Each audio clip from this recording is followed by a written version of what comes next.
want it or need it to feel what is real, just take it and know that what's here or here, it's just a lyrical feel, and you can't taste but feel. You can take it or leave it, it's a lyrical feel. You want it or need it to feel what is real, just take it and know that what's here or here, it's just a lyrical feel. You can't taste but feel. You can take it or leave it, it's a lyrical feel.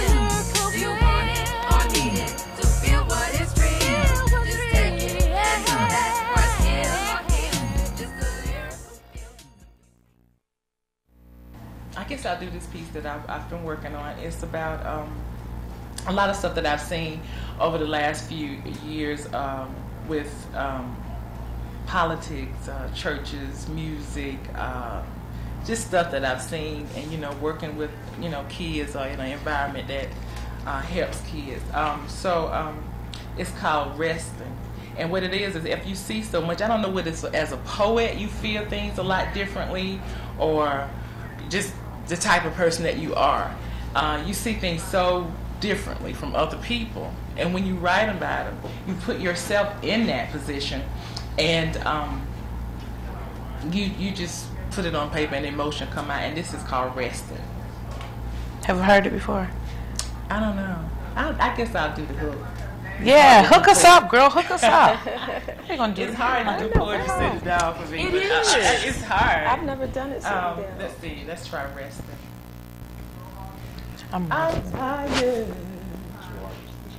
and my soul, my soul needs resting. Lord, I'm tired, and my soul, my soul needs resting. I'm tired. But just because I'm tired, it doesn't mean that my desire to help our children has expired. It simply means that I have to rest for a while, take time to regroup and to rekindle the righteous fires that needed to burn through the lies and the disguise of the enemy. I need the heat to protect me from his vicious and powerful deceits. See, when you're tired, you're weak. And even your best is not good enough in this fight to save our children from the flash perversions of this world. See, I'm raising a male child, and I don't want to see him grow up so spiritually disturbed that he disrespects his female counterparts and shows them no love. So I'm going to take just a little while to rest after I take this time to get it off my chest, because I'm tired.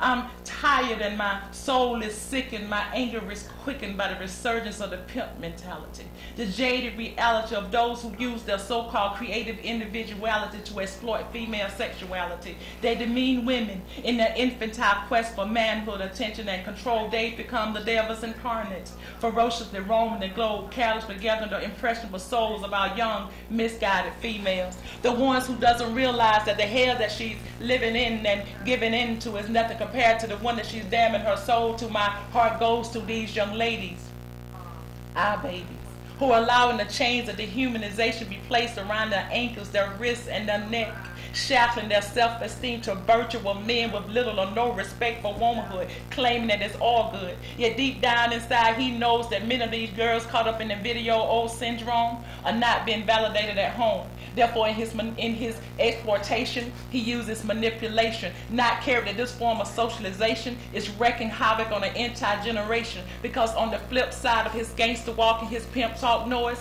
he teaching our little boy that it's cool and manly to treat their sisters like sex toys, or like animals, to be trained and chained and even beat. Yet he doesn't realize when his reign of terror finally ceases, he will find himself burning in the never-ending heat, where the worms will mercilessly feast on his dripping flesh in the belly of the beast for eternity. I'm tired. I'm tired of the misuse and abuse of power. Those grown men who devour, then shower their sadistic taste in their golden waste upon the bodies of the face of the innocence of our young girls. Yet within a year, it's forgotten. And he's been awarded and applauded by the world for being such a musical, lyrical genius, so creative. Yet I ask you, have your daughter been molested lately? And to the pedophilic shady, I say, there's no maybe, baby. One day you're going to have to pay the piper. And I pray that we can catch that on the videotape. Then maybe we can all just step to the sound of hell's play. I'm tired. I'm tired of all this use of pathetic rhetoric that's coming from some of our hallelujah leadership. They talk loud, they talk proud, but they talk too much, and they're too caught up in these external woes when they should be focused on the breaking down of strongholds that's embedded deeply within our baby souls. I despise the way they get away of information, then sensationalize, then turn around and claim that the fanatical incantation are based on divine spiritual revelation. Yet too many souls have been lost because of monetary manipulations, self-righteous invalidation, twisted motivation, and theatrical demonstrations that has nothing to do with God's holy manifestation. It's rare that I hear our leadership speak on child abuse, child neglect, or child molestation when it's happening every day, sometimes even in their own congregations. Sometimes it's going on in their own home. So I know I'm not alone when I say that I'm tired. And I never get tired of hearing you do poetry, damn it. Never. That was awesome. Thank you. That's recent. You yeah. That's new. Bunny we sitting down eating fish at one of our favorite spots, and she'll be like, I got this hook. I ain't wrote the poem yet. And then she I also have a brand new one that's not in my head though, that's geared towards the teenagers, because they really need to realize that sex, it's just more than just a physical act. It involves emotions, and these children today, they're not prepared. You're not prepared for unwanted pregnancy. You're not prepared for the STDs. And no matter how much we have to say it, it is out there. Herpes is on the rise. Gonorrhea is on the rise. And it's so sad to me that this new trend now with the teenage girls and the teenage boys, that oral sex isn't really sex. You can still contract a sexually transmitted disease from oral sex. And it's just sad because they're doing it for all the wrong reasons. And that particular piece actually focuses on abstinence, because that's what we really need to be trying to instill in them, is abstinence. It doesn't make sense that an 8-year-old, because they're starting as young as 8 now. having sex? I read that recently. Little girls starting as young as 8, because little girls now starting as young as 8 are having their menstrual period now. 8? At 8. So that's frightening to me, to know that at 8 years old, or 9 years old, or 10 years old, you're talking about having sex. You should still be a little girl. Really? You should still be playing with dolls. I still play But them. there's so many things that are coming at them. The videos, media, TV, and then it all depends on what type of household you're coming from. If you're coming from a household where you were never taught anything, where you were never taught that this is something sacred, this is something special, you don't just give it away, you know, because somebody's whispering something sweet into your ear. Or a lot of times for a lot of young people, and not even just young people, we're talking about adults too, it's some sort of self-validation, because you feel like you're worthless. You have low self-esteem, and so you feel that being promiscuous is the way to, you know, feel good about yourself, but it isn't. So that particular piece, I don't think I've given it a title yet, but like I said, that's preaching, not preaching, but it's talking about abstinence with the young teenagers out there today. You're the a boys vessel, basically. and the girls. To me, you are a, well, thank you. you are, and I'm not just saying that just to, you know, blow you up like a balloon. You No, I'm not going to blow up. You remind me of a vessel, somebody who reminds me. I love your style of writing, because it's almost like you're doing it in a poetic, hip way where people can still relate. And then when you got kids, you know, you can't just do the whole mama said that. You gotta be witty and quick with it, because they're gonna be like, oh boy, you so beyond, I'm so, you know, I ain't feeling you. Yeah. But when you be like, look, I know what you're talking about, I know where you're coming from, you gotta really check yourself, you know. And you're right. You're right as far as when it comes to trying to tell your kids something or trying to discipline them. This is a whole new era now, whole new breed of children now. What used to work back in the day, that doesn't work anymore. It sure doesn't. So you have to find another way, and you have to be creative about how you get that message across to your child. But the thing of it is, you have to get it across, because you don't want your child to go out and get misinformation from someone else. And you don't want them to get it from the television. Right. Or a lot of times, I think a lot of young people misinterpret it is what they see on television. Oh, that must be the way I'm supposed to dress, the way I'm going to look, the way I'm going to do that. What a lot of people don't understand is all them images they portray on television, they're gonna give you that outfit to put on, but when the cameras go off, you got to get that outfit back. Right. Versace is not letting you keep those earrings in your ear. That Land Rover that you see them guys in front of, that's leased. That's going back to the car company. Those gym shoes, you might get to keep it for endorsements. That whole glamorous look, it's not going to work only on television. But a lot of times they get caught up into, I need to drink bubbly and smoke and look a certain way. When 9 out of 10 times the people walking down the street don't look like that. That's because we've gotten away from family values. Yeah. We've gotten away from trying to instill morals, and we're focusing on the wrong things. The spirituality isn't there, because that's where it begins first and foremost. You have to have some sort of love for God, whomever it is that you want to call God, whether you want to call God Jehovah, Allah, whatever. There has to be some sort of spiritual base there. And then, someone, whether it be a mentor, big brother, big sister, someone that you can look up to who is a source of resources for you, that can give you that background, that can tell you. Because what I see, to me, are young kids that are trying, they so desperately want the guidance. They're trying so hard to be an adult, but they do want the guidance, but they don't know how to reach out for it. And then it gets deep, because we can go on forever about why and the what fors.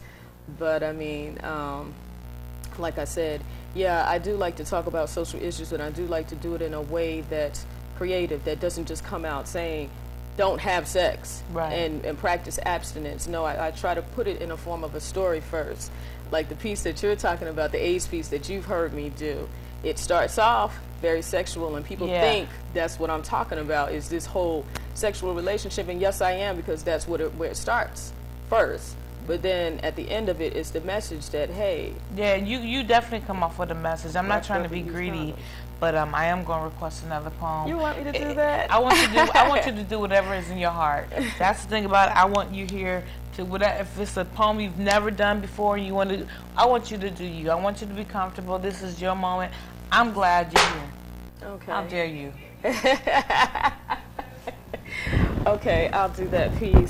This piece is entitled Another Invention Designed by Scientists. Days, weeks flowed into months. Her pussy twitched like a junkie itch. She was overdue for a hunt.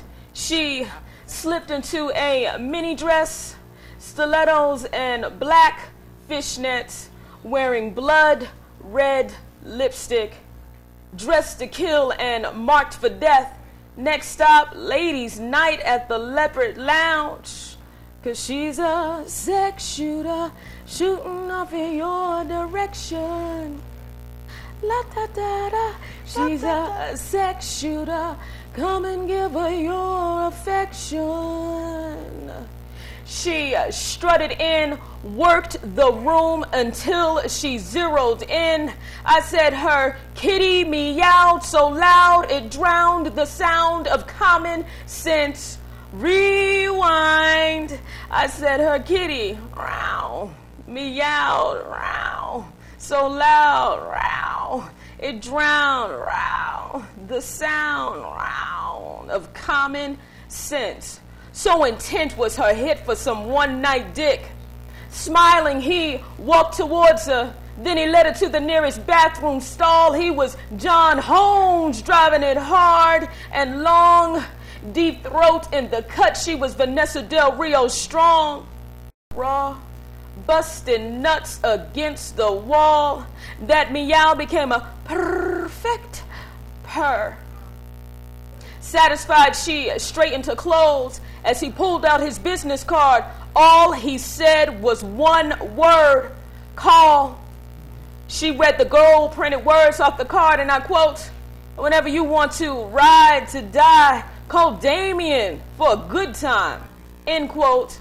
As they walked to separate cars, she called out, "Hey lover, my name is Adrian." 6 weeks later, Adrian waited in a cold hospital bed, praying that he would return her call. Instead, his wife called to inform her that Damien was buried 6 feet under 2 weeks ago. And by the way, girlfriend, he was a low down low brother. because your name was number 66 on a hit list of infected men and women. That's right, Damien's revenge beyond the grave. Now, Adrian knew that her hospital room was her punishment for being in heat. One freaky night of enjoyment where no condoms were used, no conversation exchanged. Hell, she didn't even know Damien's last name, but she hit the jackpot of pill cocktails and painful shots with AIDS, the STD that seals your death when you sex to death unprotected. With AIDS, the STD that seals your sex to death unprotected. Now, there's nothing wrong with getting your freak on. I'll be the first one to advocate that. But this isn't the age of free hippie love. This is another invention designed by scientists. It is age, y'all. You better recognize, use condoms, get HIV tested, or that instant nut might mean your instant death. So that's that piece. I remember you did that at the AHOP, and that was deep. And I remember I got my I actually have my piece of paper here. I promise you I'd memorize it. Oh, you got it? I don't have it memorized. Oh, though. but I'm going to read okay. it. I'm going to read it. Oh, I've been wanting this piece for the longest. Yeah. Oh, I can't wait to hear this. And when you did it, I was so shocked because it was like, I got a poem to coincide with that. Right. I'm gonna memorize it, and we're gonna get together. Right. But it's called Motives. Okay. She wore clothes that revealed skin, sips on gin, chased with a Heineken. At the front of the bar she stands, trying to get some male attention. Third drink, she's staggering, and ain't found a man to replace that $50.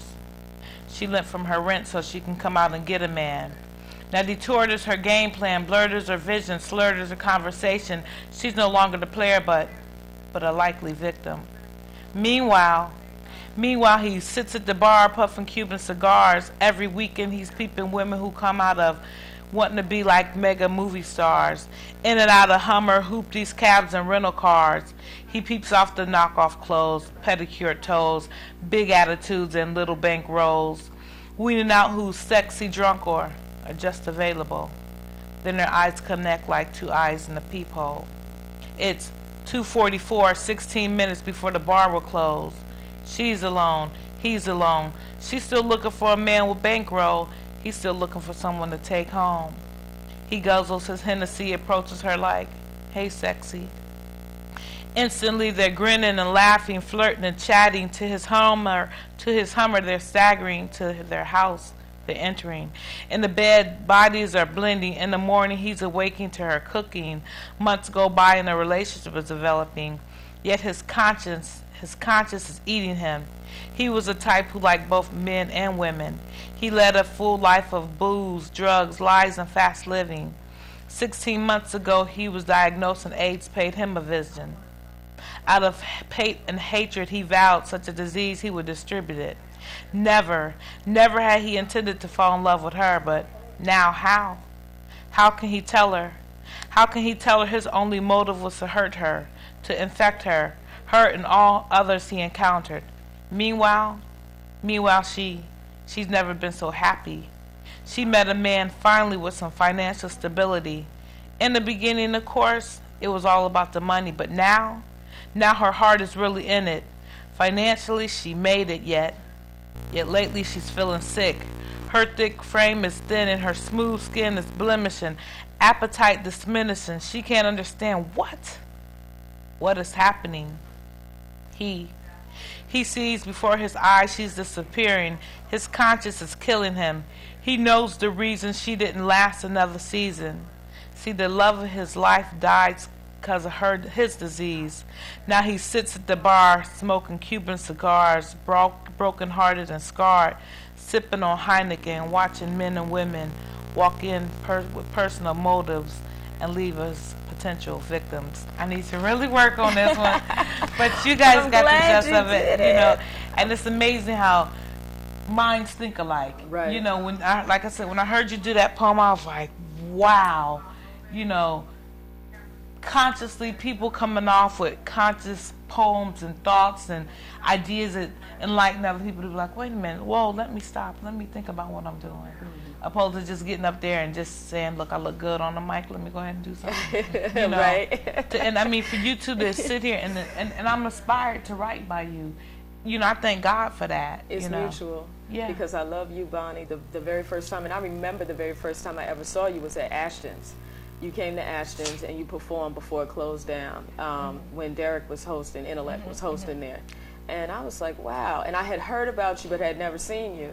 And I was like, okay, that Mahalia voice. Because you started off I taught her well, you know. And to me, people that catch my attention are always people that make me feel on some kind of level. Those are always going to be the ones that touch me.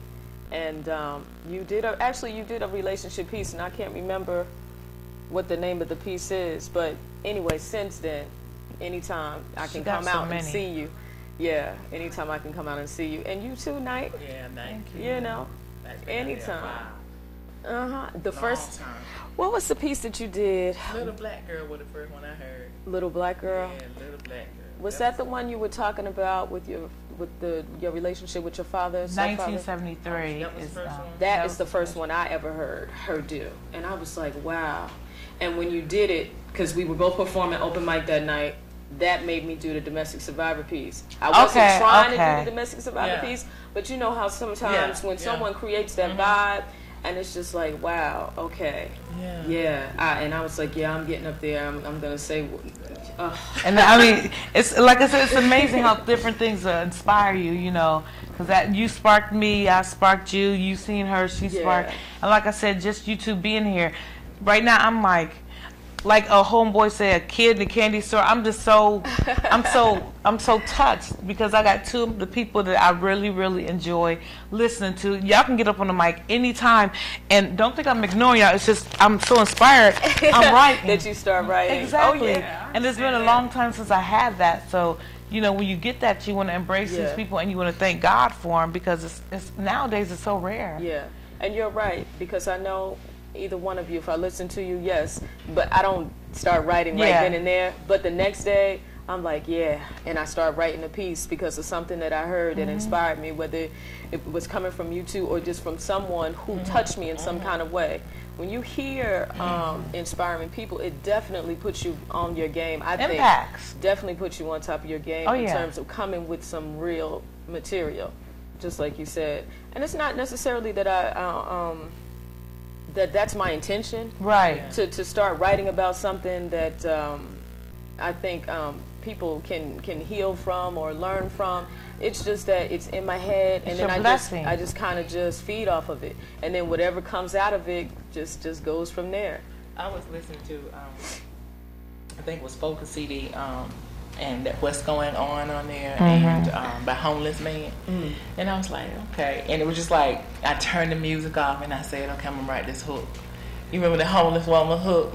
Yeah, and it. Let me wait. No, I don't remember. Wait, no, go ahead, do it. I don't remember it. And anyway, the hook came, and then I thought about Knyte had a poem about a homeless woman, right? And the other night. Both of them got on stage and did the homeless. You're right. You sure did. Sure did. And I recognize that. But the hook, how it go? Okay, I do the hook, then you do the poem. I don't have the poem on me, so. Yes, it is. The hook, please. We're waiting. This is the hook. I don't have a title for the hook yet. Hook it up. Yes, I do. I think it's called Grace. She walks the streets alone, all alone. Friends, money, family, hopes are gone. Under a bridge in a box, it's where she calls home. Invisible life, a life unknown, a life unknown. Now you ain't heard nothing till you hear her moan. The sweetest song touches so deep, it makes you weep. 'Cause if not for the grace of God, oh yeah, that homeless woman, she could be me. If not For the grace of God, I tell you, that homeless woman, she could be me. Lord, she could be me. I taught this girl well. I taught her well. I'm telling you. Yeah. I haven't memorized, but I really haven't finished writing the poem. Oh, okay. I was trying to get other people to write poetry to it, you know. Oh, okay. And just do the hook, you know, and be humming while they do their poems. Okay. So, but I started writing a piece. You see, you're gonna give me an idea now. See, I'm telling you. When somebody gives me a concept, I just go with it. Yeah. And the concept was more or less, you know, we hear their stories, and all of them have stories, right? And but how does that story really affect you? Like I was saying earlier, you know, so many people are like 1 or 2 steps or paychecks away from poverty. Oh, indeed. And if not for God's grace and mercy, you could be in that position. And so many people have been in that position, and you don't know about it. Yeah. I mean, because a lot of times you move in with your family, you don't have your own home. Right. You're just not on the streets. So many people over the last few years have lost jobs and that type stuff. And so when I was thinking about that and listening to him, I was thinking about, you know, people, you know, they look down on those people and they walk away from without even listening to them. You know, I don't have a dollar with them. A lot of times it's not just about the dollar. Right. I don't care when I give somebody money. I don't care what they do with it. Homeless person, I don't care what they do. You know, people say they're going to buy something to drink. I don't care. I know why I'm giving it. Right. And it may help somebody in some way.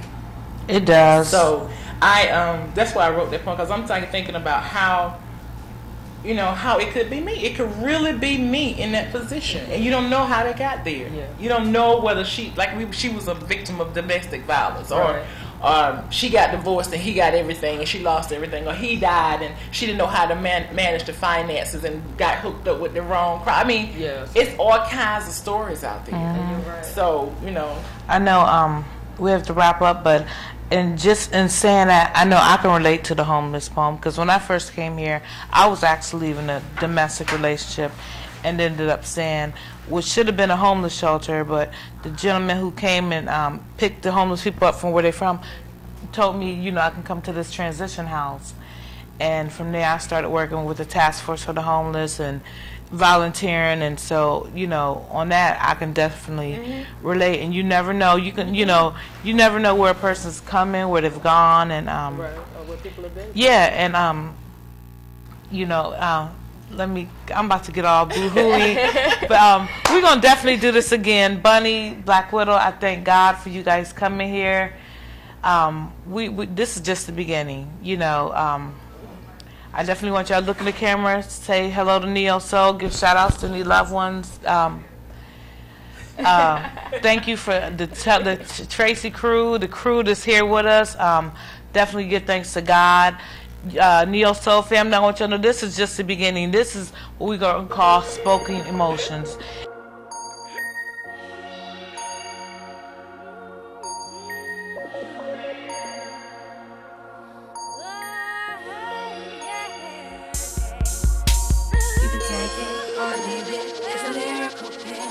Do you want it or need it to feel what is real? Just take it and know that what's here or here. It's just a lyrical feel. Something you can't taste but feel.